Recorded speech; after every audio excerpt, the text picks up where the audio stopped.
برادران اسلام، میں نے واقعہ معراج کا پہلا مرحلہ اس کے چند ایک نکات آپ کے سامنے بیان کیے ہیں، اور ابتدا جو میں نے کی تھی، تمہید جو باندھی تھی، وہ اس بات پر کہ اللہ تعالیٰ نے اس رات حضور کو ظاہر فرمایا ہے۔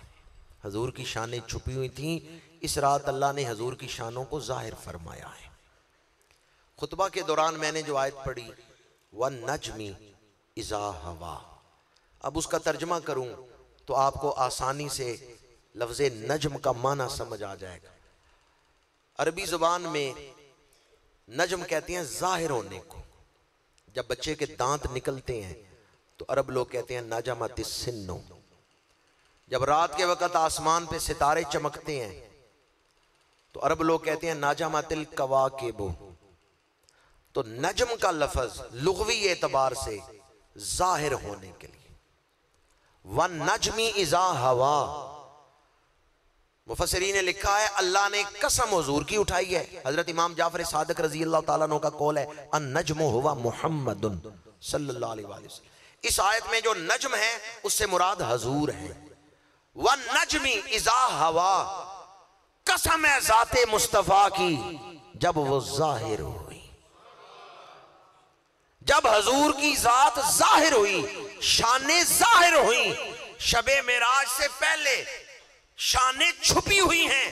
اس رات جب اللہ نے حضور کی شانوں کو ظاہر کیا، بشریت کے سردار بھی مقتدی بن کے کھڑے ہیں، نورانیت کے سردار فرشتے بھی مقتدی بن کے کھڑے ہیں، اور حضور جب سدرہ سے آگے چل رہے ہیں تو فرشتے بھی سبحان اللہ کہہ رہے ہیں، نبی بھی سبحان اللہ کہہ رہے ہیں کہ جہاں کسی کا ذہن نہیں پہنچ سکتا وہاں نبی اپنے جسم کے ساتھ تشریف لے جا رہے ہیں۔ یہ رات حضور کے ظاہر ہونے کی رات ہے، اور جب قرب کے انتہائی مقام پر پہنچے اللہ نے فرمایا محبوب اس کائنات کے دولے کو دیکھیں۔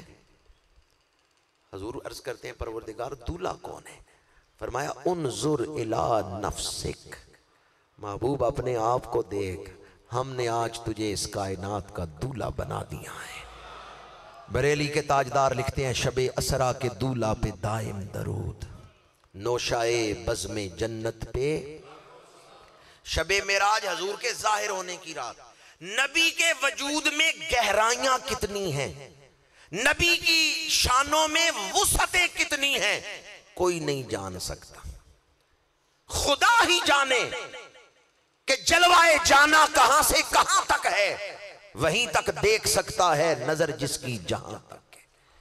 کوئی حضور کی ساری شانوں کو بیان نہیں کر سکتا۔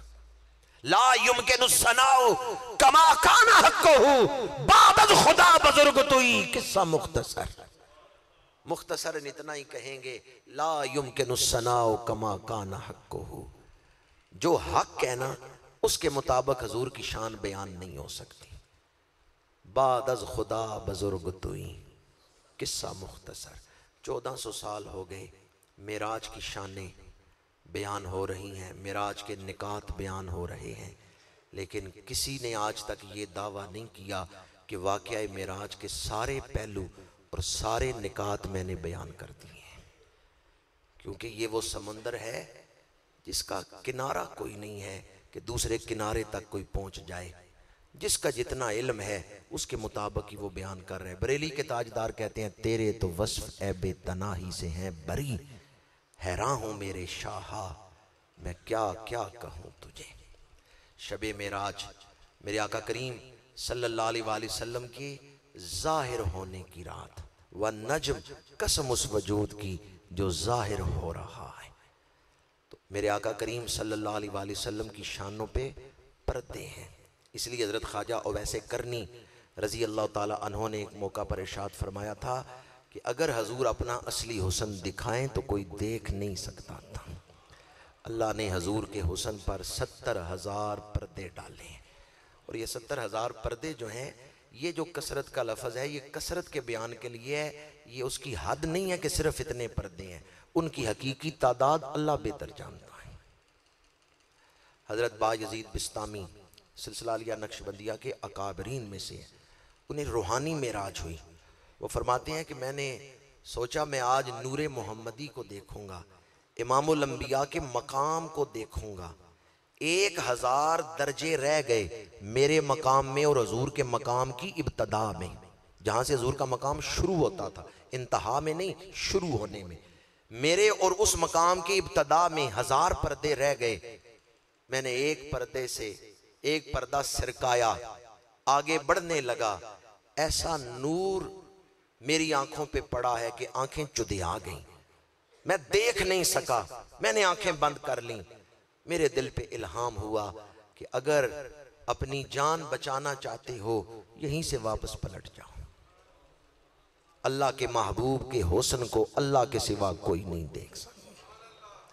بایزید بسطامی بہت بڑی ہستی ہیں۔ داتا صاحب کشف المعجوب میں لکھتے ہیں کہ میرے اوپر کوئی مشکل وقت آ جائے، میری دعا قبول نہ ہو، میں حضرت بایزید بسطامی کے مزار پہ جا کے جھاڑو پھیرتا ہوں، اللہ میری مشکل دور فرما دیتا ہے۔ اتنی بڑی ہستی حضرت بایزید بسطامی، لیکن وہ فرماتے ہیں مجھے حاطف غیب سے یہ صدا آئی، میرے دل پہ یہ الہام ہوا یہیں سے واپس پلٹ جاؤ، اللہ کے محبوب کے حسن کو اللہ کے سوا کوئی نہیں دیکھ سکتا۔ خدا جانے جلوائے جانا کہاں سے کہاں تک ہے، وہیں تک دیکھ سکتا ہے نظر جس کی جہاں تک ہے۔ ہمارا یہ عقیدہ ہے حضور بے مثال ہے، کوئی حضور کی مثل نہیں۔ حضرت بایزید بسطامی رحمت اللہ تعالی علیہ یا داتا صاحب یا جن جن اولیاء کا ذکر میں نے گفتگو میں کیا، ان سب کی تعلیمات کا نچوڑ یہ ہے کہ حضور کا قرب آپ کے ادب سے حاصل ہوگا، اللہ کا قرب، اللہ کی رضا حضور کے ادب سے حاصل ہوگی۔ اور اگر کسی کے دل میں ادنا بے ادبی آ جائے ساری عبادت رائے گاں ہو جائے گی۔ گویا یہ مقام بڑی احتیاط کا مقام ہے۔